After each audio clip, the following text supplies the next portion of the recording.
est 18h30 dans les studios de My Media Prime Television. Madame, Messieurs, bonsoir et c'est l'heure du Prime News. Et en ouverture de ce journal, l'association des droits humains Stand Up for Cameroon a lancé un appel aux Camerounais pour dire non aux violations des droits de l'homme au Cameroun. C'était lors de leur réunion mensuelle sur la situation des droits de l'homme pour le mois de février 2021. Lasha Kingsley y était son reportage. Stand Up for Cameroon Human Rights Working Group, in its February 2021 report, says the situation of human rights in Cameroon is increasingly worrying. The report, published this 9th day of March 2021, which covers the period from February 1 to February 28, 2021, revealed that 41 deaths were recorded, 4 fire incidents, 7 kidnappings amongst others. Right violation situation in Cameroon, I would say it is increasing. The violence is increasing. Nothing seems changing. The government is not reacting, because when we look at the statistics of last month and the statistics of this month, we see that the killings continue. Houses are still being burned. Women are still being attacked. Children are still being killed. Nobody is exempted from it. So to me, I don't see any great change. I don't see any great difference. I just see violence continuing in the country. The working group calls on Cameroonians to know their rights, as well as rise up against all forms of human rights violations in Cameroon. I'm asking each and every one of us to come out.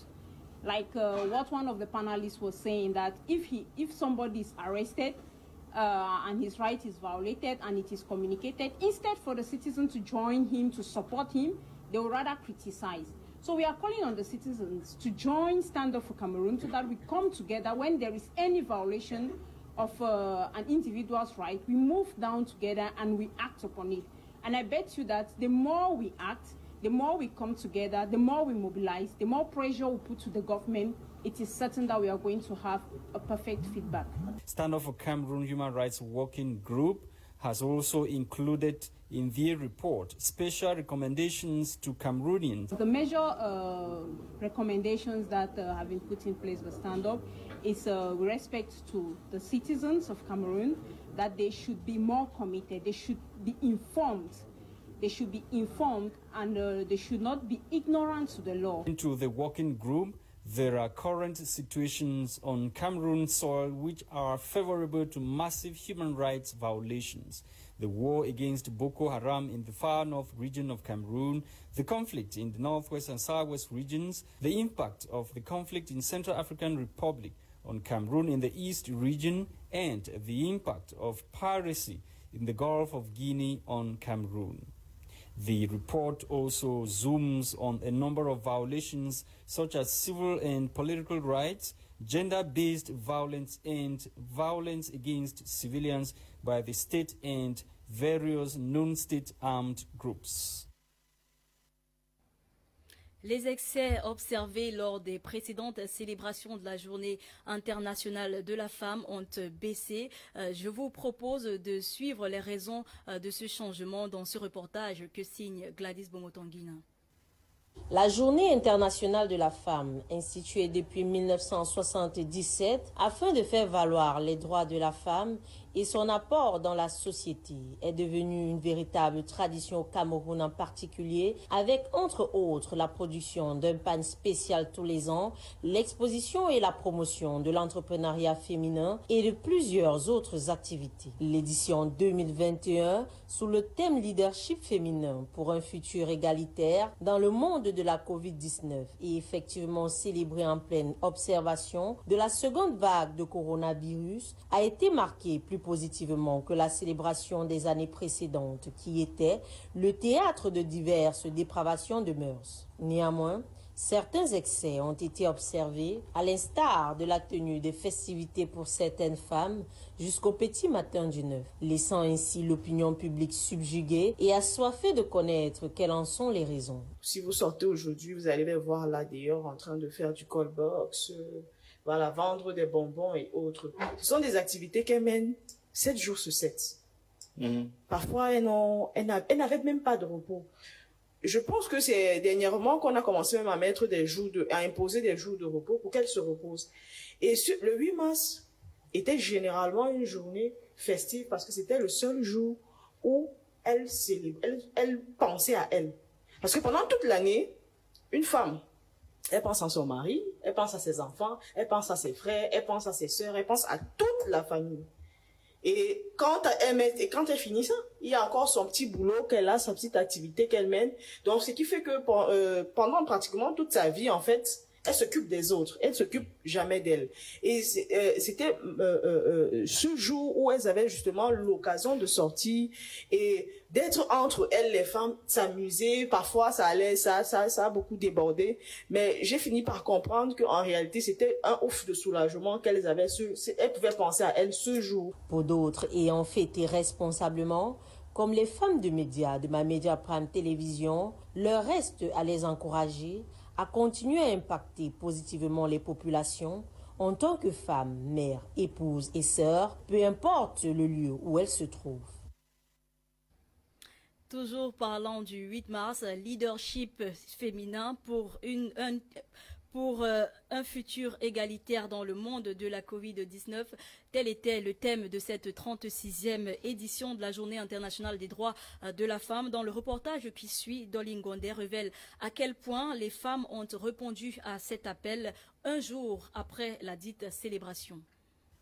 One day after the celebration of the International Women's Day, which has been observed under the theme Women in Leadership are Achieving an Equal Future in a COVID-19 World, the extent to which women are responding to this call is focused on this story. During her address to the women yesterday, Minister Marie-Therese Abena-Ondua added her voice to that of First Lady Mrs. Chantal Biar in inviting women massively to be flag bearers in the fight against COVID-19 in the country.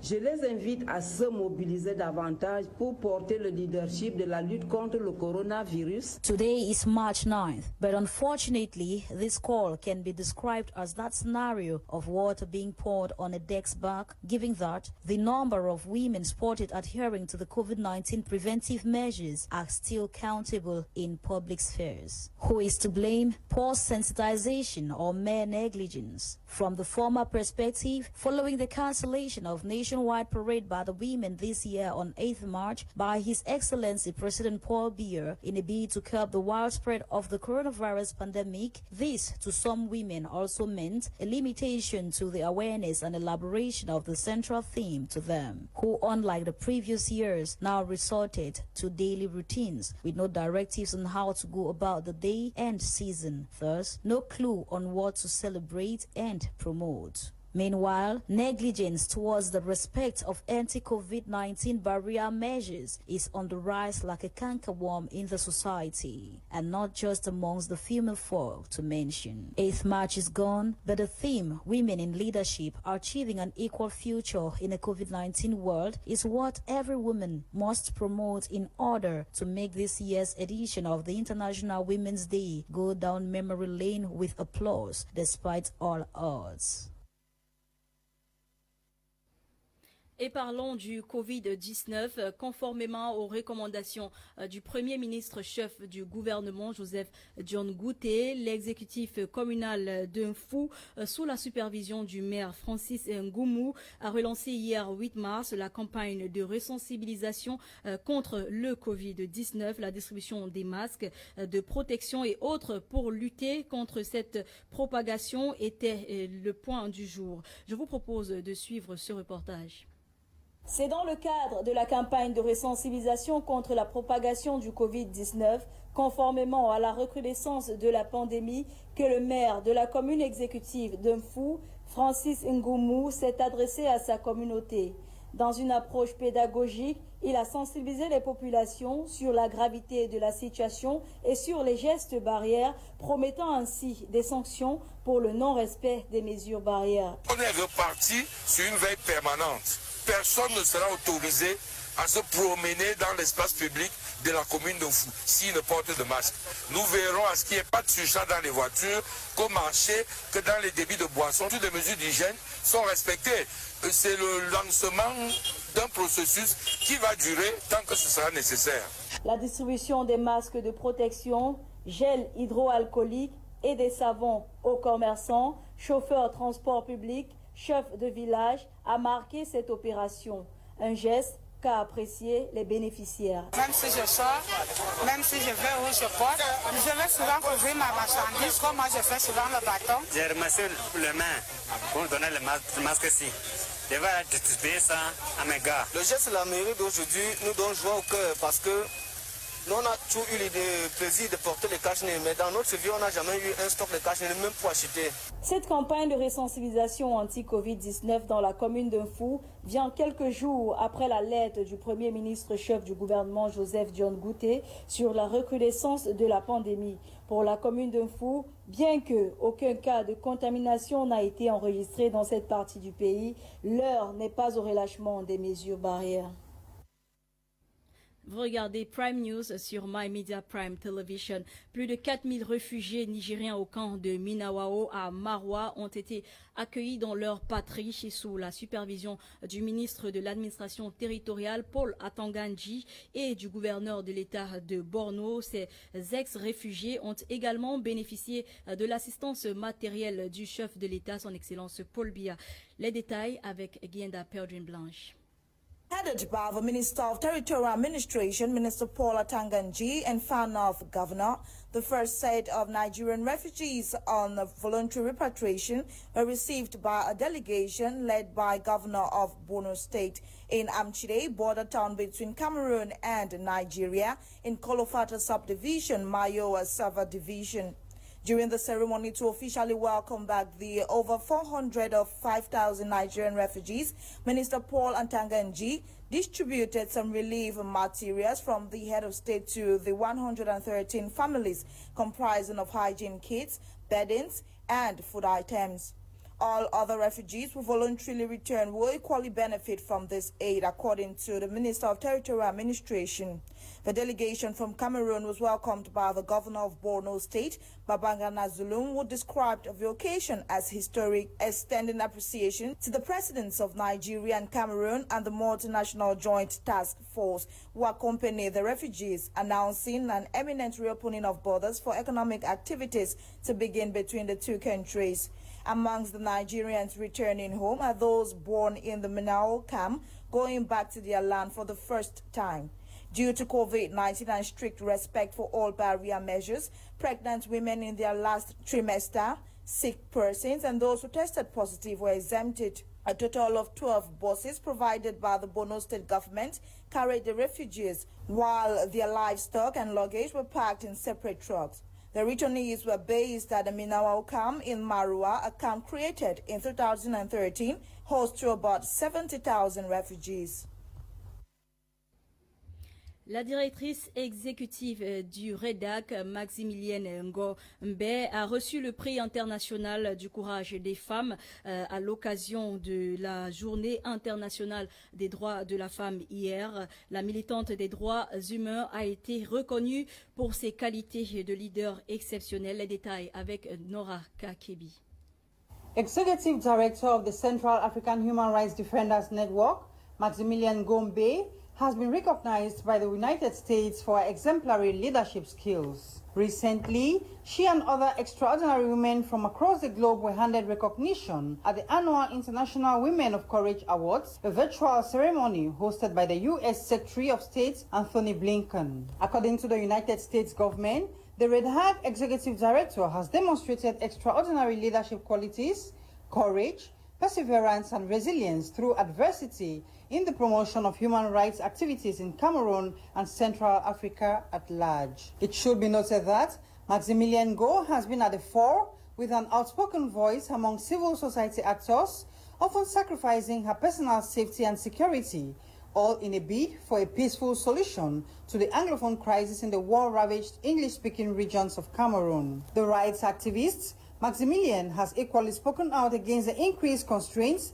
placed on civil society, journalists and political opposition by the government of Cameroon. In addition, she has called for an end to human rights abuses committed by both separatists and security forces in the restive regions and by the security forces in the far north region. Despite numerous threats and assaults on her person, her commitment in promoting human rights is unshakable. Apart from supporting civil society organizations in Africa and activities in their quest to defend and protect human rights, the rights activist equally doubles as a member of the board of directors of the Pan-African Human Rights Defenders Network, REDHAG. The rights organization's goal is to ensure the recognition of the status and protection of human rights defenders. It also helps to strengthen the capacities of human rights defenders for their safety and protection in their work, conducting effective advocacy on behalf of defenders.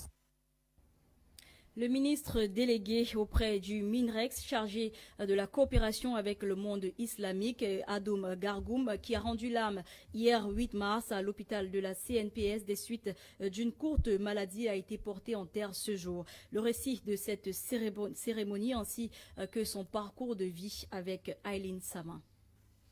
The statesman, Adoum Gargoum, who died yesterday, March 8, 2021, at the age of 67 after a brief illness in Yaoundé, has been laid to rest today in strict Muslim tradition in Kolfulu, Cameroon's central region. Representing the head of state at the burial was the Director of Civil Cabinet, Samuel Mvondo Ayolo. Announcing his death through a statement on Monday, the Director of Cabinet at the Prime Minister's office, Balungeli Confiance Ebune, said Adoum Gargoum served Cameroon with honor, determination, and loyalty in his capacity as member of government. He was last seen in public last month when he granted audience to Turkish ambassador to Cameroon, Ais Sarak. Minister Adoum Gargoum was born on August 7, 1954, in Kuseri, region of origin, far north. A graduate of the National School of Administration and Magistracy, ENAM, as well as the Center in Africa for Labor Administration, CRADAT. The statesman held various governmental positions from provincial inspector of labor and social insurance, permanent secretary at some ministries in the country, to Minister Delegate of External Relations in charge of cooperation with the Islamic world from December 7, 1997 to March 8, 2021, before his passing. Adoum Gargoum was married and father of 6 children. Allons à présent dans le nord-ouest où l'institution et l'intronisation du révérend Ebai Frederick Tiku en tant que pasteur et trésorier de la paroisse presbytérienne à Bafut a eu lieu ce week-end dans la paroisse presbytérienne à Guiati. Au cours de cette célébration, le révérend Assaha Ferdinand, le célébrant, a exhorté les chrétiens à respecter les autorités instituées et bien d'autres encore. Plus de détails avec Charles Kebois, notre correspondant. In a Divine Church service Sunday, March 7th, 2021, bringing Christians and family members in the presence of cross-section of pastors of the Bafut Presbytery, the service officiated by the Presbyterian Secretary of Bafut, Reverend Asaha Ferdinand, instituted and inducted Reverend Ebai Frederick Chiku as a Presbyterian Treasurer of the Bafut Presbytery and Parish Pastor of PC Agati. Preaching from 1 Thessalonians 5, verses 12 to 24, the Reverend Asaha Ferdinand urged Christians to respect those in authority because before being appointed by God is for a purpose. Like said that wherever God sends you, he equips you. The Reverend Ebai Frederick is not new to the Anglophone crisis, living from Nguti in the southwest region to Bafut, another crisis zone in the northwest. He will have a tremendous role to play in the spiritual lives of Christians and the growth of the church. With what the first regime will put in place is getting to the grassroots, meeting the people at the various congregations, encouraging them on their responsibility, what they ought to do for the advancement of God's kingdom, even in the midst of the challenging moment, because God can always squeeze water out of the rock. And whatever thing they do at the level of the parishes, the pastors put the resources together. They bring during our monthly meeting so that we can then begin to do work, begin to execute the budget according to how it was approved by the Synod of the Presbyterian Church in Cameroon. Welcoming the new pastor, the congregation chair appealed to church authorities of the PCC to give them opportunity to carry on with their pastors for 5 years instead of 3 years before transfer for the sake of spiritual growth, presentation of gifts to the new pastor, and a long dance graced the day. Et toujours dans le nord-ouest, les femmes du village de Bali, sous la bannière de Nkumu Fed, qui signifie réseau des sœurs, ont fait don de produits alimentaires, des vêtements, médicaments et autres aux 26 enfants qui avaient été enlevés à Limbe par un groupe de trafiquants d'enfants. Je vous propose de suivre ce reportage de Kuma Honoré. They call themselves the Nkumu Fed women from Balinyonga descent. While other women were busy with activities to celebrate the International Women's Day, the network of sisters from Balinyonga descent took upon themselves to visit the Gendarmerie Brigade of Limbe 1 subdivision to provide assistance to some 26 children who are reported to have been trafficked from Bafaka Balue in Meme subdivision to Dockyard Down Beach, Limbe. These children have been at the Limbe 1 Brigade for more than a week as investigations are ongoing to track down a network of traffickers involved in the crime. Upon hearing this information, the Nkumu Fed women took it as a duty to visit the children regularly to provide them with food, clothes, medication, just to mention but these few. This act of benevolence falls in line with their human rights program, with trafficking in person one of their major areas of intervention. This is the International Day of the Women. We thought it wise to celebrate with these children. That's why we had to come here today. Rather than going to sit in a bar to drink, we thought that it would be wise for us to come and share the joy with these our children here. The Nkumu Fed women are known in their intervention for the repatriation of Cameroonians from Kuwait who were later trained and reinserted to the society. We have a law on trafficking, law number 2011/024 of 14 December 2011, which talks of its fighting against trafficking in persons and slavery. And if we look at the ages of these children, they range between 7 and 14. That age range, it aggravates the penalty. So if at the end of the day it's trafficking in persons, the penalty, the people have to serve imprisonment term between 15 and 20 years and pay a fine between 100,000 and 1 million francs CFA. Through this gesture, the network of sisters from Balinyonga are joining their voices with that of the government to see to it that the trafficking in person law is applied to the latter, with Cameroon being a signatory to several international conventions. Et c'est ainsi que nous mettons fin à l'édition de ce jour qui a été coordonnée par Lasha Kingsley et Wane Eli Nolinga était à la production. Madame, Messieurs, merci d'avoir été des nôtres. Retrouvez Koum Leonard et ses panélistes dans quelques instants pour Prime Art. Bonne soirée à tous.